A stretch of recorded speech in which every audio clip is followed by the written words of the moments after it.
कृष्णाय वासुदेवाय हरये परमात्मने प्रणतः क्लेशनाशाय गोविंदाय नमो नमः। हरे कृष्णा। जय महाकाल। हे कैलाशपति महादेव, जहाँ शब्द भी अपनी सीमाएं भूल जाते हैं और केवल अनंत करुणा बहती है, वहीं से आज हम इस कथा के 6ठे अध्याय में प्रवेश कर रहे हैं। ना वाणी का गर्व हो, ना मन में कोई बंधन, केवल आपके चरणों की शुद्ध छाया। हे त्रिनेत्रधारी भोलेनाथ, फाल्गुन मास की इस पावन बेला में हमारी भक्ति को स्वीकृति दे और इस कथा को आपकी कृपा का अनुभव बना दें। हे प्रिय भक्तों, अब हम प्रवेश कर रहे हैं फाल्गुन मास महात्म्य के 6ठ अध्याय में, जहां कथा केवल सुनाई नहीं जाती बल्कि मन और आत्मा में उतरकर शांति और समर्पण का संदेश छोड़ती है। यह अध्याय हमें यह स्मरण कराता है कि जब मन पूरी तरह शिव के चरणों में टिक जाता है, तभी जीवन की हर कठिनाई साधना और आनंद बन जाती है। जहाँ सच्चा समर्पण है, वहीं महादेव की कृपा वास करती है। तो आइए भक्तों, इस अध्याय को सुने, किसी अपेक्षा के लिए नहीं बल्कि पूर्ण श्रद्धा और भक्ति के साथ, और अंतर मन से कहें, हे भोलेनाथ, हम जैसे भी हैं हमें वैसे ही अपने चरणों में स्वीकार करें। हर हर महादेव। जय श्री गणेश। नारद जी ने पूछा, हे ब्रह्मा जी, आपके श्रीमुख से मंगलकारी व अमृतमयी शिव कथा सुनकर मुझ में उनके विषय में और अधिक जानने की लालसा उत्पन्न हो गई है। इसीलिए भगवान शिव के बारे में मुझे और बताइए। विश्व की सृष्टि करने वाले हे ब्रह्मा जी, मैं सती के विषय में भी जानना चाहता हूँ। सदाशिव योगी होते हुए एक स्त्री के साथ विवाह करके गृहस्थ कैसे हो गए? उन्हें विवाह करने का विचार कैसे आया? जो पहले दक्ष की कन्या थी, फिर हिमालय की कन्या हुई, वे सती पार्वती किस प्रकार शंकर जी को प्राप्त हुई? पार्वती ने किस प्रकार घोर तपस्या की और कैसे उनका विवाह हुआ? कामदेव को भस्म कर देने वाले भगवान शिव के आधे शरीर में वे किस प्रकार स्थान पा सके? उनका अर्ध नारीश्वर रूप क्या है? हे प्रभु, आप ही मेरे इन प्रश्नों के उत्तर दे सकते हैं। आप ही मेरे संशयों का निवारण कर सकते हैं। फिर ब्रह्मा जी ने कहा कि हे नारद, देवी सती और भगवान शिव का शुभ यश परम पावन, दिव्य और गोपनीय है। उसके रहस्य को वे ही समझते हैं। सर्वप्रथम तुम्हारी प्रार्थना पर मैं सती के चरित्र को बतलाता हूँ। ध्यान से सुनो। पहले मेरे एक कन्या पैदा हुई, जिसे देखकर मैं काम पीड़ित हो गया। तब रुद्र ने धर्म का स्मरण कराते हुए मुझे बहुत धिक्कारा। फिर वे अपने निवास कैलाश पर्वत को चले गए। उन्हें मैंने समझाने की कोशिश की, परंतु मेरे सभी प्रयत्न निष्फल हो गए। तब मैंने शिव जी की आराधना की। शिव जी ने मुझे बहुत समझाया, परंतु मैंने हट नहीं छोड़ा और फिर रुद्र देव को मोहित करने के लिए शक्ति का उपयोग करने लगा। मेरे पुत्र दक्ष के यहाँ सती का जन्म हुआ। वह दक्ष सुता उमा नाम से उत्पन्न होकर कठिन तप करके रुद्र की पत्नी हुई। रुद्र ने गृहस्थ आश्रम में सुख पूर्वक समय व्यतीत किया। उधर शिव जी की माया से दक्ष को घमंड हो गया और वह महादेव जी की निंदा करने लगा। दक्ष ने एक विशाल यज्ञ का आयोजन किया। उस यज्ञ में दक्ष ने मुझे, विष्णु जी को, सभी देवी देवताओं को और ऋषि मुनियों को निमंत्रण दिया, परंतु महादेव शिव जी एवं अपनी पुत्री सती को उस विशाल यज्ञ का निमंत्रण नहीं दिया गया। सती को जब इस बात की जानकारी मिली तो उन्होंने शिव चरणों में वंदना करके उनसे दक्ष यज्ञ में जाने की इच्छा प्रकट की। भगवान शिव ने देवी सती को बहुत समझाया कि बिना बुलाए ऐसे आयोजनों में जाना अपमान और अनिष्टकारक होता है, लेकिन सती ने जाने का हठ किया। शिव ने भावी को देखते हुए आज्ञा दे दी। शिव सर्वज्ञ हैं। सती पिता के घर चली गई। वहां यज्ञ में महादेव जी के लिए भाग ना देखकर और अपने पिता के मुख से अपने पति की घोर निंदा सुनकर उन्हें बहुत क्रोध आया। वे महादेव जी की निंदा सहन नहीं कर सकी और उन्होंने उसी यज्ञ कुंड में कूदकर अपने शरीर का त्याग कर दिया। हे नारद, जब इसका समाचार शिव तक पहुंचा तो वे बहुत कुपित हुए। उन्होंने अपनी जटा का एक बाल उखाड़कर वीरभद्र नामक अपने गण को उत्पन्न किया। भगवान शिव ने वीरभद्र को आज्ञा दी कि वह दक्ष के यज्ञ का विध्वंस कर दे। वीरभद्र ने शिवाज्ञा का पालन करते हुए यज्ञ का विध्वंस कर दिया और दक्ष का सिर काट दिया। इस उपद्रव को देखकर सभी लोग भगवान शिव की प्रार्थना करने लगे। तब भगवान शिव ने दक्ष को पुनः जीवित कर दिया और उनके यज्ञ को पूर्ण कराया। भगवान शिव सती के मृत शरीर को लेकर वहां से चले गए। उस समय सती के शरीर से उत्पन्न ज्वाला पर्वत पर गिरी थी। वही पर्वत आज भी ज्वालामुखी के नाम से पूजित है। आज भी उसके दर्शन से मनोकामनाएं पूर्ण होती हैं। हे नारद, वही सती दूसरे जन्म में हिमालय के घर में पुत्री रूप में प्रकट हुई, जिनका नाम पार्वती था। उन्होंने कठोर तप द्वारा पुनः महादेव शिव को अपने पति के रूप में प्राप्त कर लिया।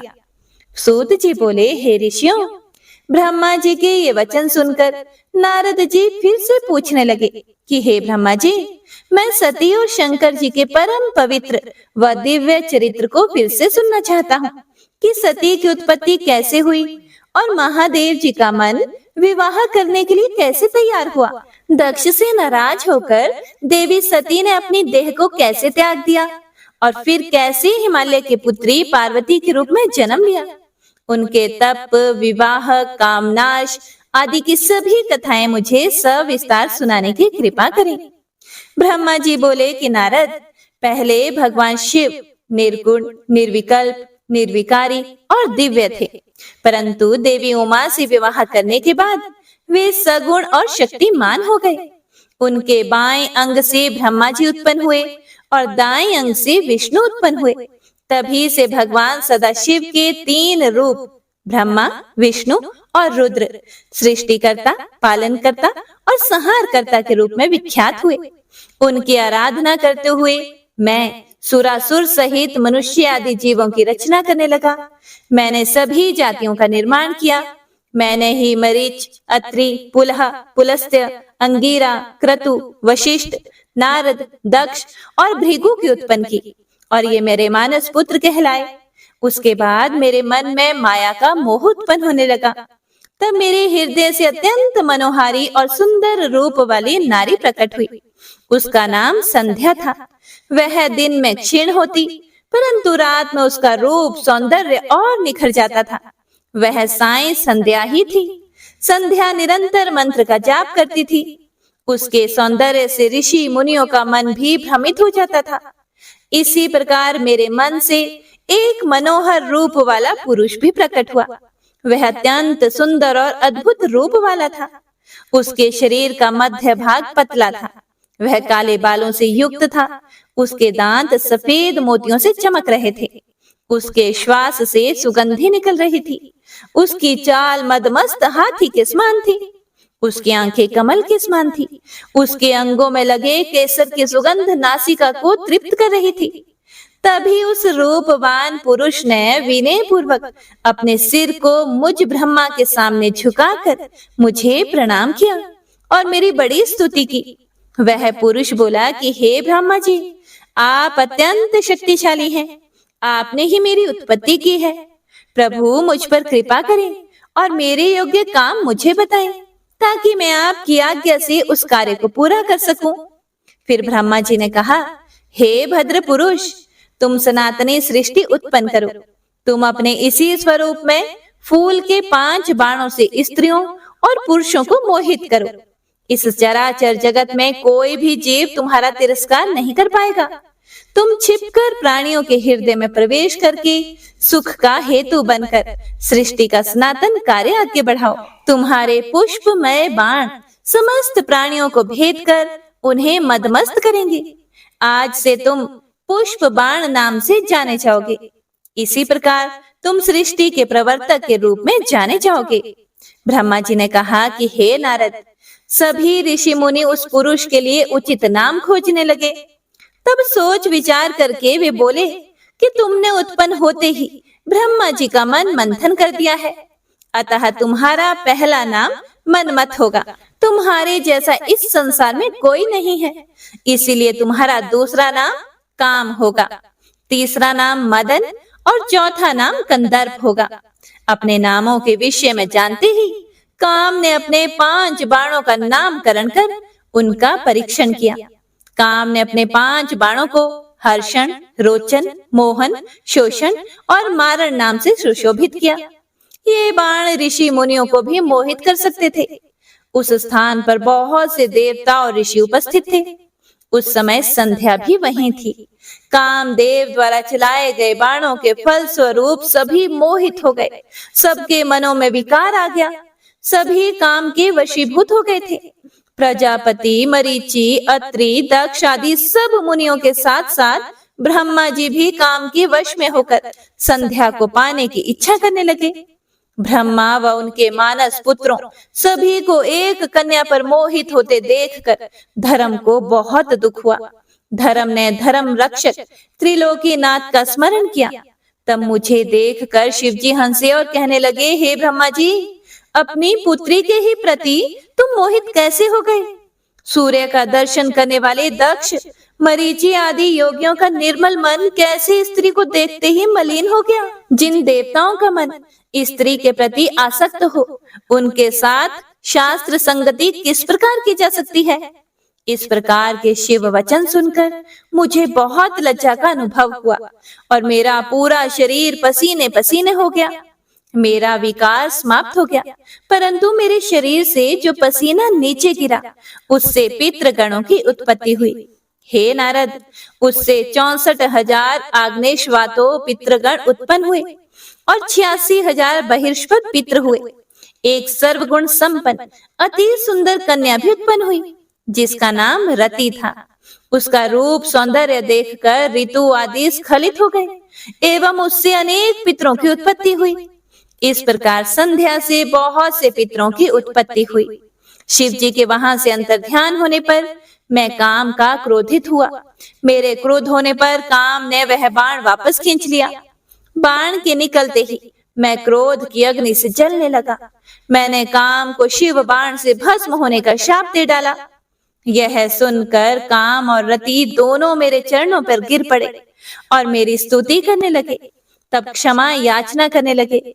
तब काम ने कहा कि हे प्रभु, आपने ही तो मुझे वर देते हुए कहा था कि ब्रह्मा, विष्णु, रुद्र समेत सभी देवता, ऋषि मुनि और मनुष्य तुम्हारे वश में होंगे। मैं तो सिर्फ अपनी उस शक्ति का परीक्षण कर रहा था, इसीलिए मैं तो निरपराध हूँ। प्रभु, मुझ पर कृपा करें। इस शाप के प्रभाव को समाप्त करने का कोई उपाय बताएं। इस प्रकार काम के वचनों को सुनकर ब्रह्मा जी का क्रोध शांत हुआ। तब उन्होंने कहा कि मेरा शाप छूटा नहीं हो सकता, इसीलिए तुम महादेव के तीसरे नेत्र रूपी अग्निबाण से भस्म हो जाओगे। परंतु कुछ समय के बाद जब शिव जी विवाह करेंगे, अर्थात उनके जीवन में देवी पार्वती आएंगी, तब तुम्हारा शरीर तुम्हें फिर से प्राप्त हो जाएगा। फिर नारद जी ने आगे पूछा कि हे ब्रह्मा जी, इसके बाद क्या हुआ? आप मुझे इससे आगे की कथा भी बताइए। भगवान काम और रति का विवाह हुआ या नहीं? आपके शाप का क्या हुआ? कृपया इसके बारे में भी मुझे सविस्तार बताइए। नारद की बात सुनकर ब्रह्मा जी बोले कि शिव जी के वहां से अंतर्ध्यान हो जाने पर दक्ष ने काम से कहा कि हे कामदेव, आपके ही समान गुणों वाली परम सुंदरी एवं सुशीला मेरी कन्या को तुम पत्नी के रूप में स्वीकार करो। मेरी पुत्री सर्वगुण संपन्न है तथा हर तरीके से आपके लिए सुयोग्य है। हे महातेजस्वी मनोभव, यह हमेशा तुम्हारे साथ रहेगी और तुम्हारी इच्छा के अनुसार ही कार्य करेगी। यह कहकर दक्ष ने अपनी कन्या, जो उनके पसीने से उत्पन्न हुई थी, जिसका नाम रति रखा गया था, उसके बाद कामदेव और रति का विवाह सुलास संपन्न हुआ। हे नारद, दक्ष की पुत्री रति बड़ी रमणीय और परम सुंदरी थी। उसका रूप लावण्य मुनियों को भी मोहित कर लेने वाला था। रति से विवाह होने पर कामदेव अत्यंत प्रसन्न हुए। वे रति पर पूर्ण मोहित थे। उनके विवाह पर बहुत बड़ा उत्सव हुआ। प्रजापति दक्ष पुत्री के लिए सुयोग्य वर पाकर बहुत खुश थे। दक्ष कन्या देवी रति भी कामदेव को पाकर धन्य हो गई थी। जिस प्रकार बादलों में बिजली शोभा पाती है, उसी प्रकार कामदेव के साथ रति शोभा पा रही थी। कामदेव ने रति को अपने हृदय सिंहासन पर बिठाया, तो रति भी कामदेव को पाकर उसी प्रकार प्रसन्न हुई, जिस प्रकार श्री हरि को पाकर देवी लक्ष्मी। उस समय आनंद और खुशी से सराबोर कामदेव व रति भगवान शिव का शाप भूल गए। सूत जी आगे कहते हैं कि ब्रह्मा जी का यह कथन सुनकर महर्षि नारद बड़े प्रसन्न हुए और हर्ष पूर्वक बोले, हे महामते, हे ब्रह्मा जी, आपने भगवान शिव की अद्भुत लीला मुझे सुनाई है। हे प्रभु, अब मुझे आप यह बताइए कि कामदेव और रति के विवाह के उपरांत सब देवताओं के अपने धाम चले जाने के बाद पितरों को उत्पन्न करने वाली ब्रह्म कुमारी संध्या कहाँ गई? उनका विवाह कब और किससे हुआ? संध्या के विषय में मेरी जिज्ञासा भी शांत कीजिए। सूत जी बोले, हे ऋषियों, नारद जी के इस प्रकार प्रश्न करने पर ब्रह्मा जी ने कहा कि मुने, संध्या का चरित्र सुनकर समस्त कामनियां सती साध्वी हो सकती हैं। वह संध्या मेरी मानस पुत्री थी, जिसने घोर तपस्या करके अपना शरीर त्याग दिया था। फिर वह मुनि श्रेष्ठ मेधातिथि की पुत्री अरुंधति के रूप में जन्मी। संध्या ने तपस्या करते हुए अपना शरीर इसलिए त्याग दिया था क्योंकि वह स्वयं को पापिनी समझती थी। उसे देखकर स्वयं उसके पिता और भाइयों में काम की इच्छा जागृत हुई थी। तब उसने इसका प्रायश्चित करने के बारे में सोचा तथा उसने निश्चय किया कि वह अपना शरीर वैदिक अग्नि में जला देगी, जिससे मर्यादा स्थापित हो। भूतल पर जन्म लेने वाला कोई भी जीव तरुणावस्था से पहले काम के प्रभाव में नहीं आ पाएगा। यह मर्यादा स्थापित करके मैं अपने जीवन का त्याग कर दूंगी। मन में ऐसा विचार करके संध्या चंद्रभाग नामक पर्वत पर चली गई। यहीं से चंद्रभागा नदी का आरंभ हुआ। इस बात का ज्ञान होने पर मैंने वेद शास्त्रों के पारंगत विद्वान, सर्वज्ञ और ज्ञान योगी पुत्र वशिष्ठ को वहां जाने की आज्ञा दी। मैंने वशिष्ठ जी को संध्या को विधि पूर्वक दीक्षा देने के लिए वहां भेजा था। हे नारद, चंद्रभाग पर्वत पर एक देव सरोवर है, जो जलाशयोचित गुणों से पूर्ण है। उस सरोवर के तट पर बैठी संध्या इस प्रकार सुशोभित हो रही थी कि जैसे प्रदोष काल में उदित चंद्रमा और नक्षत्रों से युक्त आकाश शोभा पाता है।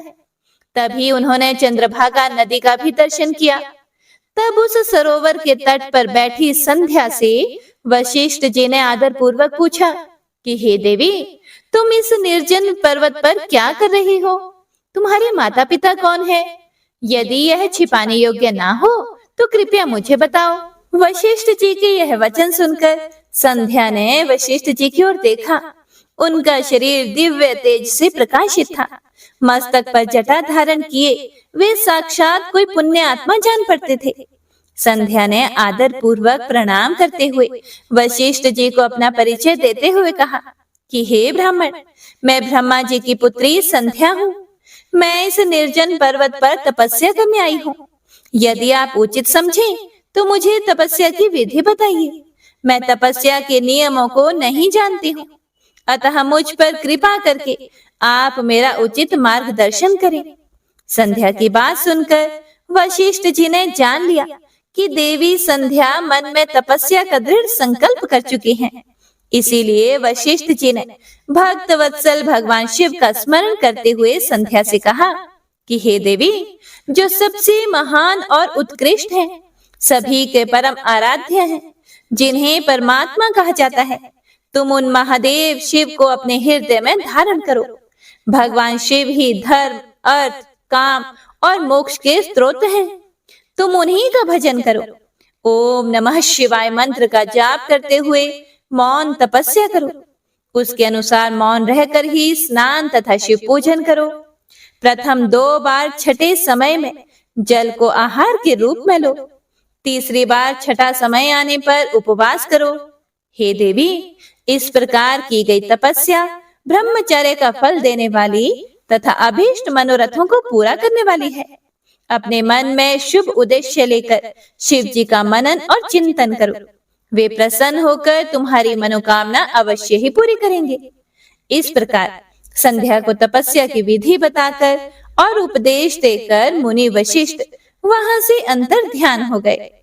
ब्रह्मा जी बोले, हे महाप्रज्ञ नारद जी, तपस्या की विधि बतलाकर जब वशिष्ठ जी चले गए, तब संध्या आसन लगाकर कठोर तप शुरू करने लगी। वशिष्ठ जी द्वारा बताए गए विधान एवं मंत्र द्वारा संध्या ने भगवान शिव की आराधना करनी शुरू की। उसने अपना मन शिव भक्ति में लगा दिया और एकाग्र होकर तपस्या में मग्न हो गई। तपस्या करते करते 4 युग बीत गए। तब भगवान शिव प्रसन्न हुए और संध्या को अपने स्वरूप के दर्शन दिए, जिसका चिंतन संध्या द्वारा किया गया था। भगवान का मुख प्रसन्न था, उनके स्वरूप से शांति बरस रही थी।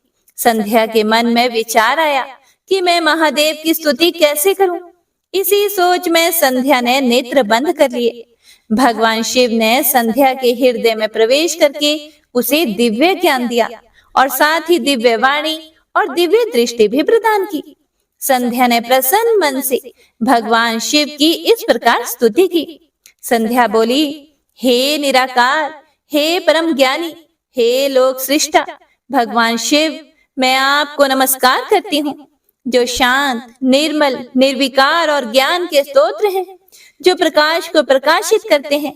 उन भगवान शिव को मैं प्रणाम करती हूँ, जिनका रूप अद्वितीय, शुद्ध, माया रहित, प्रकाशमान, सचिदानंदमय, नित्यानंदमय, सत्य, ऐश्वर्य से युक्त तथा लक्ष्मी और सुख देने वाला है। उन परम पिता परमेश्वर को मेरा नमस्कार है, जो सत्व प्रधान, ध्यान योग्य, आत्म स्वरूप, सारभूत, सबको पार लगाने वाला तथा परम पवित्र है। उन प्रभु को मेरा प्रणाम है। भगवान शिव आपका स्वरूप शुद्ध, मनोहर, रत्नमय, आभूषणों से अलंकृत एवं कपूर के समान है। आपके हाथों में डमरू, रुद्राक्ष और त्रिशूल शोभा पाते हैं। आपके इस दिव्य चिन्मय सगुण साकार रूप को मैं नमस्कार करती हूँ। हे प्रभु, आप ही ब्रह्मा के रूप में जगत की सृष्टि, विष्णु रूप में संसार का पालन करते हैं। आप ही रुद्र रूप धरकर संहार करते हैं, जिनके चरणों से पृथ्वी तथा अन्य शरीर से सारी दिशाएं, सूर्य, चंद्रमा एवं अन्य देवता प्रकट हुए हैं। जिनके नाभि से अंतरिक्ष का निर्माण हुआ है, वे ही सद्ब्रह्म तथा परब्रह्म हैं। आपसे ही सारे जगत की उत्पत्ति हुई है, जिनके स्वरूप और गुणों का वर्णन स्वयं ब्रह्मा जी, विष्णु जी भी नहीं कर सकते। भला उन त्रिलोकीनाथ भगवान शिव की स्तुति मैं कैसे कर सकती हूँ? मैं एक अज्ञानी और मूर्ख स्त्री हूँ। मैं किस तरह आपको पूजूं कि आप मुझ पर प्रसन्न हो? हे प्रभु, मैं बारंबार आपको नमस्कार करती हूँ। हे प्रिय भक्तों, ब्रह्मा जी बोले कि हे नारद, संध्या द्वारा कहे गए वचनों से भगवान शिव बहुत प्रसन्न हुए। उसकी स्तुति ने उन्हें द्रवित कर दिया। भगवान शिव बोले, हे देवी, मैं तुम्हारी तपस्या से बहुत प्रसन्न हूँ, इसीलिए तुम्हारी जो इच्छा हो वह वर मांगो। तुम्हारी इच्छा मैं अवश्य ही पूर्ण करूंगा। भगवान शिव के यह वचन सुनकर संध्या खुशी से उन्हें बार बार प्रणाम करती हुई बोली, हे महेश्वर, यदि आप मुझ पर प्रसन्न होकर कोई वर देना चाहते हैं और यदि मैं अपने पूर्व पापों से शुद्ध हो गई हूँ, तो हे महेश्वर, हे देवेश, आप मुझे वरदान दीजिए कि आकाश, पृथ्वी और किसी भी स्थान में रहने वाले जो भी प्राणी इस संसार में जन्म ले, वे जन्म लेते ही काम भाव से युक्त ना हो जाएं। हे प्रभु, मेरे पति भी सुहृद और मित्र के समान हो और अधिक कामी ना हो। उनके अलावा जो भी मनुष्य मुझे सकाम भाव से देखे, वह पुरुषत्वहीन अर्थात नपुंसक हो जाए। हे प्रभु, मुझे यह वरदान भी दीजिए कि मेरे समान विख्यात और परम तपस्विनी तीनों लोकों में और कोई ना हो। निष्पाप संध्या के वरदान मांगने को सुनकर भगवान शिव बोले, हे देवी संध्या, तथास्तु, तुम जो चाहती हो मैं तुम्हें प्रदान करता हूँ। प्राणियों के जीवन में अब 4 अवस्थाएं होंगी। पहली शैशव अवस्था, दूसरी कौमार्य अवस्था, तीसरी यौवनावस्था और चौथी वृद्धावस्था। तीसरी अवस्था अर्थात यौवनावस्था में ही मनुष्य सकाम होगा। कहीं कहीं दूसरी अवस्था के अंत में भी प्राणी सकाम हो सकते हैं। तुम्हारी तपस्या से प्रसन्न होकर ही मैंने यह मर्यादा निर्धारित की है। तुम परम सती होगी और तुम्हारे पति के अतिरिक्त जो भी मनुष्य तुम्हें सकाम भाव से देखेगा वह तुरंत पुरुषत्वहीन हो जाएगा। तुम्हारा पति महान तपस्वी होगा जो कि 7 कल्पों तक जीवित रहेगा। इस प्रकार मैंने तुम्हारे द्वारा मांगे गए दोनों वरदान तुम्हें प्रदान कर दिए हैं। अब मैं तुम्हें तुम्हारी प्रतिज्ञा को पूर्ण करने का साधन बताता हूँ, सुनो। तुमने अग्नि में अपना शरीर त्यागने की प्रतिज्ञा की थी। मुनिवर मेधा तिथि का एक यज्ञ चल रहा है जो कि 12 वर्षों तक चलेगा। उसमें अग्नि बड़े जोरों से जल रही है। तुम उसी अग्नि में अपना शरीर त्याग दो। चंद्रभागा नदी के तट पर ही तपस्वियों का आश्रम है जहाँ महायज्ञ हो रहा है। तुम उसी अग्नि से प्रकट होकर मेधा तिथि की पुत्री होगी। अपने मन में जिस पुरुष की इच्छा करके तुम शरीर त्यागोगी वही पुरुष तुम्हें पति रूप में प्राप्त होगा। संध्या, जब तुम इस पर्वत पर तपस्या कर रही थी तब त्रेता युग में प्रजापति दक्ष की बहुत सी कन्याएं हुई। उनमें से 27 कन्याओं का विवाह उन्होंने चंद्रमा से कर दिया। चंद्रमा उन सब को छोड़कर केवल रोहिणी से प्रेम करते थे। तब दक्ष ने क्रोधित होकर उन्हें शाप दे दिया। चंद्रमा को शाप से मुक्त कराने के लिए उन्होंने चंद्रभागा नदी की रचना की। उसी समय मेधातिथि यहाँ उपस्थित हुए थे। उनके समान कोई भी तपस्वी नहीं है और ना ही होगा। उन्हीं का ज्योतिषोम नामक यज्ञ चल रहा है जिसमें अग्निदेव प्रज्वलित है। तुम उसी आग में अपना शरीर डालकर पवित्र हो जाओ और अपनी प्रतिज्ञा पूरी करो। इस प्रकार उपदेश देकर भगवान शिव वहां से अंतर ध्यान हो गए। ब्रह्मा जी कहते हैं कि नारद, जब भगवान शिव देवी संध्या को वरदान देकर वहां से अंतर ध्यान हो गए तब संध्या उस स्थान पर गए जहां मुनि मेधातिथि यज्ञ कर रहे थे।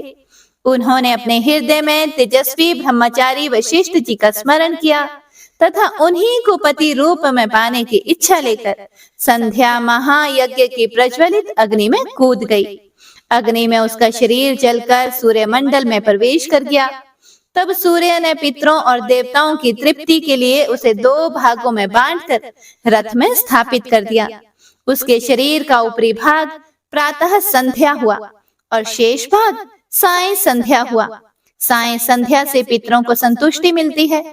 सूर्य उदय से पूर्व जब आकाश में लाली छाई होती है अर्थात अरुणोदय होता है, उस समय देवताओं का पूजन करें। जिस समय लाल कमल के समान सूर्य अस्त होता है अर्थात डूबता है, उस समय पितरों का पूजन करना चाहिए। भगवान शिव ने संध्या के प्राणों को दिव्य शरीर प्रदान कर दिया। जब मेधातिथि मुनि का यज्ञ समाप्त हुआ तब उन्होंने एक कन्या को, जिसकी कांति सोने के समान थी, अग्नि में पड़े देखा। उसे मुनि ने भली प्रकार स्नान कराया और अपनी गोद में बिठा लिया। उन्होंने उसका नाम अरुंधति रखा। यज्ञ के निर्विघ्न समाप्त होने और पुत्री प्राप्त होने के कारण मेधातिथि मुनि बहुत प्रसन्न थे। उन्होंने अरुंधति का पालन आश्रम में ही किया। वह धीरे धीरे उसी चंद्रभागा नदी के तट पर रहते हुए बड़ी होने लगी।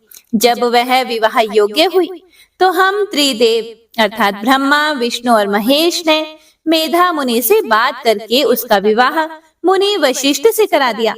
हे देवऋषि नारद, मेधातिथि की पुत्री महासाध्वी अरुंधति अति पतिव्रता थी। वह मुनि वशिष्ठ को पति रूप में पाकर बड़ी प्रसन्न थी। वह उनके साथ रमण करने लगी। उससे शक्ति आदि शुभ एवं श्रेष्ठ पुत्र उत्पन्न हुए।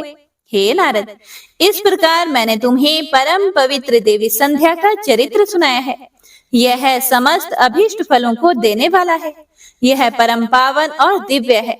जो स्त्री पुरुष इस शुभ व्रत का पालन करते हैं उनकी सभी मनोकामनाएं पूर्ण होती हैं। श्री सूत जी महाराज आगे बोले कि हे ऋषियों, जब इस प्रकार प्रजापति ब्रह्मा जी ने कहा तब उनके वचनों को सुनकर नारद जी आनंदित होकर बोले कि हे ब्रह्मा जी, मैं आपको बहुत धन्यवाद देता हूँ कि आपने इस दिव्य कथा को मुझे सुनाया है। हे प्रभु, अब आप मुझे संध्या के विषय में और बताइए कि विवाह के बाद उन्होंने क्या किया। क्या उन्होंने दोबारा तप किया या नहीं? सूत जी बोले कि इस प्रकार नारद जी ने ब्रह्मा जी से पूछा। उन्होंने यह भी पूछा कि जब कामदेव रति के साथ विवाह करके वहां से चले गए और दक्ष आदि सभी मुनि वहां से चले गए, संध्या भी तपस्या के लिए वहां से चली गई, तब वहां पर क्या हुआ? नारद जी की बात सुनकर ब्रह्मा जी बोले कि हे श्रेष्ठ नारद, तुम भगवान शिव के परम भक्त हो, तुम उनकी लीला को अच्छी प्रकार से जानते हो। पूर्व काल में जब मैं मोह में फंस गया, तब भगवान शिव ने मेरा मजाक उड़ाया, तब मुझे बड़ा दुख हुआ। मैं भगवान शिव से ईर्ष्या करने लगा। मैं दक्ष मुनि के यहाँ गया, देवी रति और कामदेव भी वहीं थे। मैंने उन्हें बताया कि शिव जी ने किस प्रकार मेरा मजाक उड़ाया था। मैंने पुत्रों से कहा कि तुम ऐसा प्रयत्न करो जिससे महादेव शिव किसी कमनीय कांति वाली स्त्री से विवाह कर ले। मैंने प्रभु शिव को मोहित करने के लिए कामदेव और रति को तैयार किया। कामदेव ने मेरी आज्ञा को मान लिया। कामदेव बोले कि हे ब्रह्मा जी, मेरा अस्त्र तो सुंदर स्त्री ही है, अतः आप भगवान शिव के लिए किसी परम सुंदरी की सृष्टि कीजिए। यह सुनकर मैं चिंता में पड़ गया। मेरी तेज सांसों से पुष्पों से सजे बसंत का आरंभ हुआ। बसंत और मलयानल ने कामदेव की सहायता की। इनके साथ कामदेव ने शिव जी को मोहने की चेष्टा की, पर वे सफल नहीं हुए। मैंने मरुत गणों के साथ पुनः उन्हें शिव जी के पास भेजा। बहुत प्रयत्न करने पर भी वे सफल नहीं हो पाए। हे नारद, इसीलिए मैंने बसंत आदि सहचरों सहित रति को साथ लेकर शिव जी को मोहित करने को कहा। फिर कामदेव प्रसन्नता से रति और अन्य सहायकों को साथ लेकर शिव जी के स्थान को चले गए। ब्रह्मा जी बोले कि काम ने प्राणियों को मोहित करने वाला अपना प्रभाव फैलाया। बसंत ने उसका पूरा सहयोग किया। रति के साथ कामदेव ने शिव जी को मोहित करने के लिए अनेक प्रकार से यत्न किए। इसके फलस्वरूप सभी जीव और प्राणी मोहित हो गए। जड़ चेतन समस्त सृष्टि काम के वश में होकर अपनी मर्यादाओं को भूल गई। संयम का व्रत पालन करने वाले ऋषि मुनि अपने कृत्यों पर पश्चाताप करते हुए आश्चर्यचकित थे कि उन्होंने कैसे अपने व्रत को तोड़ दिया, परंतु भगवान शिव पर उनका वश नहीं चल सका। कामदेव के सभी प्रयत्न व्यर्थ हो गए।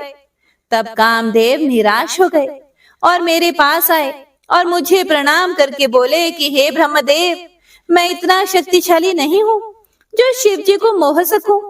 यह बात सुनकर मैं चिंता में डूब गया। उसी समय मेरे सांस लेने से बहुत से भयंकर गण प्रकट हो गए, जो अनेक वाद्य यंत्रों को जोर जोर से बजाने लगे और मारो मारो की आवाज करने लगे। ऐसी अवस्था देखकर कामदेव ने उनके विषय में मुझसे प्रश्न किया।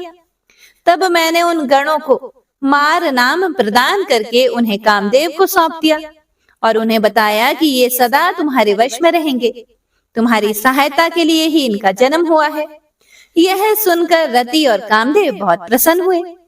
काम ने कहा कि प्रभु, मैं आपकी आज्ञा के अनुसार फिर से शिव जी को मोहित करने के लिए जाऊंगा, परंतु मुझे यह लगता है कि मैं उन्हें मोहने में सफल नहीं हो पाऊंगा, और साथ ही मुझे इस बात का भी डर है कि कहीं वे आपके शाप के अनुसार मुझे भस्म न कर दें। यह कहकर कामदेव, रति, बसंत और अपने मारगणों को साथ लेकर पुनः शिव धाम को चले गए। कामदेव ने शिव जी को मोहित करने के लिए बहुत से उपाय किए, परंतु वे परमात्मा शिव को मोहित करने में सफल नहीं हो सके। फिर कामदेव वहां से वापस आ गए और मुझे अपने असफल होने की सूचना दी।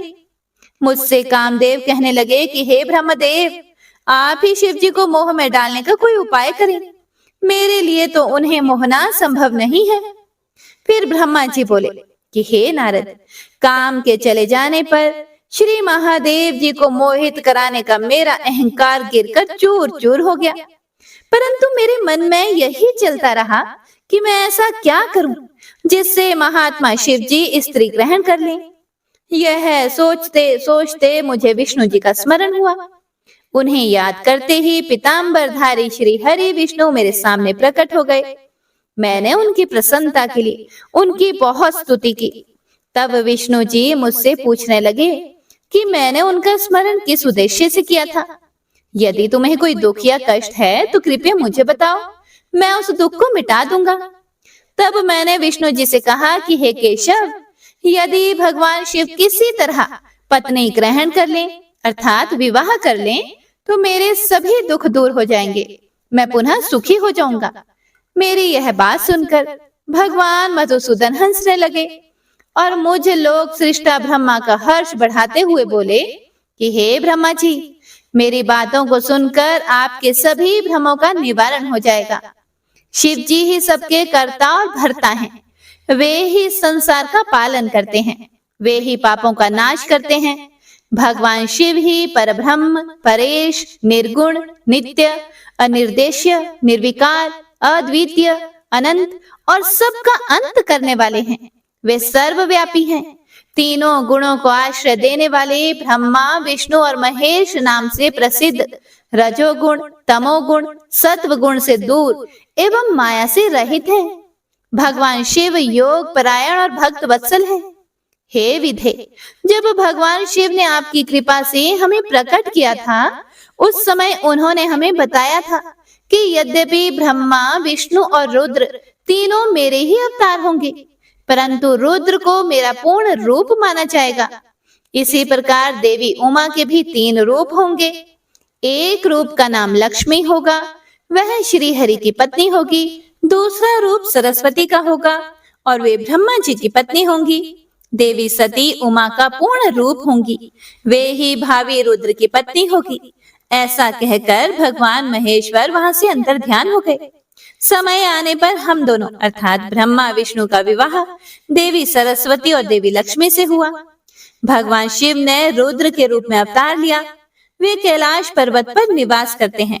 हे ब्रह्मा जी, जैसा कि भगवान शिव ने बताया था कि रुद्र अवतार की पत्नी देवी सती होंगी, जो साक्षात शिवा रूप हैं। अतः तुम्हें उनके अवतरण हेतु प्रार्थना करनी चाहिए। अपने मनोरथ का ध्यान करते हुए देवी शिवा की स्तुति करो। वे देवेश्वरी प्रसन्न होने पर तुम्हारी सभी परेशानियों और बाधाओं को दूर कर देंगी। इसीलिए तुम सच्चे हृदय से उनका स्मरण करके उनकी स्तुति करो। यदि शिवा प्रसन्न हो जाएंगी तो वे पृथ्वी पर अवतरित होंगी। वे इस लोक में किसी मनुष्य की पुत्री बनकर मानव शरीर धारण करेंगी। तब वे निश्चय ही भगवान रुद्र का वरण करके उन्हें पति रूप में प्राप्त करेंगी। तब तुम्हारी सभी इच्छाएं अवश्य ही पूरी होंगी। अतएव तुम प्रजापति दक्ष को यह आज्ञा दो कि वे तपस्या करना आरंभ करें। उनके तप के प्रभाव से ही पार्वती देवी सती के रूप में उनके यहाँ जन्म लेंगी। देवी सती ही महादेव को विवाह सूत्र में बांधेंगी। शिवा और शिव जी दोनों निर्गुण और परम पर ब्रह्म स्वरूप हैं और अपने भक्तों के पूर्णतः अधीन हैं। वे उनकी इच्छा अनुसार ही कार्य करते हैं। ऐसा कहकर भगवान श्री हरि विष्णु वहां से अंतर ध्यान हो गए। उनकी बातें सुनकर मुझे बड़ा संतोष हुआ, क्योंकि मुझे मेरे दुखों और कष्टों का निवारण करने का उपाय मालूम हो गया था। नारद जी बोले, हे पूज्य पिताजी, विष्णु जी के वहां से चले जाने पर क्या हुआ? ब्रह्मा जी कहने लगे कि जब भगवान विष्णु वहां से चले गए तो मैं देवी दुर्गा का स्मरण करने लगा और उनकी स्तुति करने लगा। मैंने माँ जगदम्बा से यही प्रार्थना की कि वे मेरा मनोरथ पूर्ण करें। वे पृथ्वी पर अवतरित होकर भगवान शिव का वरण करके उन्हें विवाह बंधन में बांधें। मेरी अनन्य भक्ति स्तुति से प्रसन्न होकर योग निद्रा चामुंडा मेरे सामने प्रकट हुई। उनकी कज्जल सी कांति और रूप सुंदर और दिव्य था। वे 4 भुजाओं वाले शेर पर बैठी थी। उन्हें सामने देखकर मैंने उनको अत्यंत नम्रता से प्रणाम किया और उनकी पूजा उपासना की। तब मैंने उन्हें बताया कि हे देवी, भगवान शिव रुद्र रूप में कैलाश पर्वत पर निवास कर रहे हैं। वे समाधि लगाकर तपस्या में लीन हैं। वे पूर्ण योगी हैं। भगवान रुद्र ब्रह्मचारी हैं और वे गृहस्थ जीवन में प्रवेश नहीं करना चाहते। वे विवाह नहीं करना चाहते। अतः आप उन्हें मोहित करके उनकी पत्नी बनना स्वीकार करें। हे देवी, स्त्री के कारण ही भगवान शिव ने मेरा मजाक उड़ाया है और मेरी निंदा की है। इसीलिए मैं भी उन्हें स्त्री के लिए आसक्त देखना चाहता हूँ। हे देवी, आपके अलावा कोई भी इतना शक्तिशाली नहीं है कि वह भगवान शंकर को मोह में डाले। मेरा आपसे अनुरोध है कि आप प्रजापति दक्ष के यहाँ उनकी कन्या के रूप में जन्म लें और भगवान शिव का वरण करके उन्हें गृहस्थ आश्रम में प्रवेश कराएं। देवी चामुंडा बोली कि हे ब्रह्मा जी, भगवान शिव तो परम योगी हैं, भला उनको मोहित करके तुम्हें क्या लाभ होगा? इसके लिए तुम मुझसे क्या चाहते हो? मैं तो हमेशा से ही उनकी दासी हूँ। उन्होंने अपने भक्तों का उद्धार करने के लिए ही रुद्र अवतार धारण किया है। यह कहकर वे शिव जी का स्मरण करने लगी। फिर माता कहने लगी कि यह तो सच है कि कोई भगवान शिव को मोहमाया के बंधनों में नहीं बांध सकता। इस संसार में कोई भी शिव जी को मोहित नहीं कर सकता। मुझ में भी इतनी शक्ति नहीं है कि उन्हें उनके कर्तव्य पथ से विमुख कर सकूं। फिर भी आपकी प्रार्थना से प्रसन्न होकर मैं इसका प्रयत्न करूंगी, जिससे भगवान शिव मोहित होकर विवाह कर लें। मैं सती रूप धारण करके पृथ्वी पर अवतरित होंगी। यह कहकर देवी वहां से अंतर ध्यान हो गई। नारद जी ने पूछा कि हे ब्रह्मा जी, उत्तम व्रत का पालन करने वाले प्रजापति दक्ष ने तपस्या करके देवी से कौन सा वरदान प्राप्त किया और वे किस प्रकार दक्ष की कन्या के रूप में जन्मी? श्री शिवाय नमस्तुभ्यम। तो आज की कथा में बस इतना ही। इससे आगे का वर्णन आप सभी भक्तजन अगले अध्याय में जरूर सुनिएगा। तो आइए अब सुनते हैं शिव चालीसा। जय गणेश गिरिजा सुवन, मंगल मूल सुजान, कहत अयोध्या दास तुम, देहु अभय वरदान। जय गिरिजापति दीन दयाला, सदा करत संतन प्रतिपाला। भाल चंद्रमा सोहत नीके, कानन कुंडल नागफनी के। अंग गौर शीर गंग बहाए, मुंड माल तन चार लगाए। वस्त्र खाल बागंबर सोहे, छवि को देखी नागमन मोहे। मैना मातु की हवे दुलारी, बाम अंग सोहत छवि न्यारी। कर त्रिशूल सोहत छवि भारी, करत सदा शत्रुन क्षयकारी। नंदी गणेश सोहे तह कैसे, सागर मध्य कमल है जैसे। कार्तिक श्याम और गणराव, या छवि को कही जात न काओ।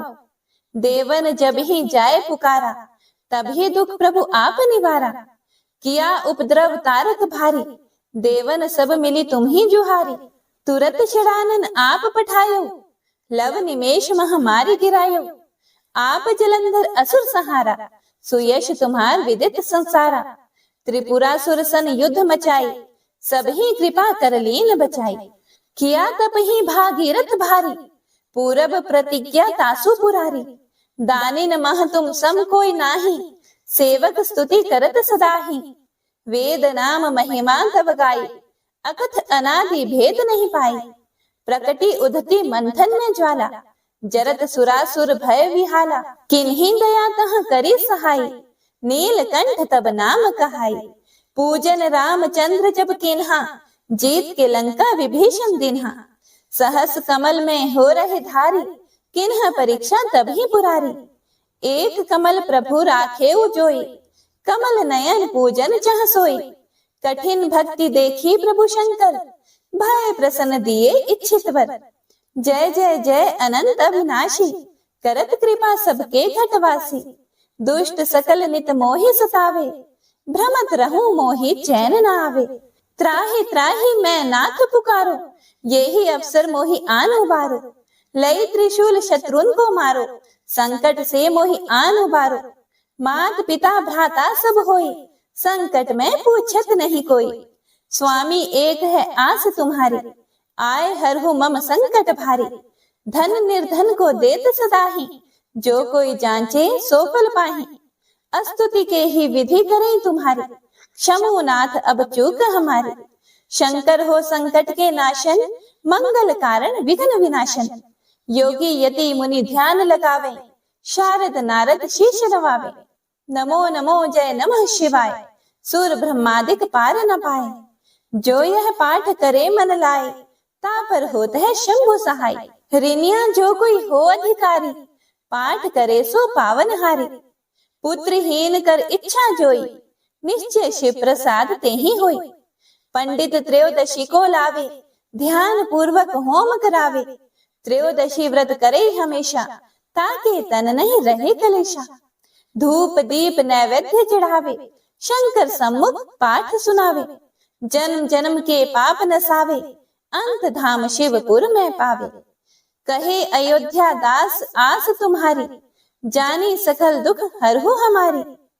नित नेम कर प्रातः ही, पाठ करो चालीसा। तुम मेरी मनोकामना, पूर्ण करो जगदीश। मगसर छठी हेमंत ऋतु, संवत 64 जान। अस्तुति चालीसा, शिव ही पूर्ण कीन कल्याण। ओम नमः शिवाय।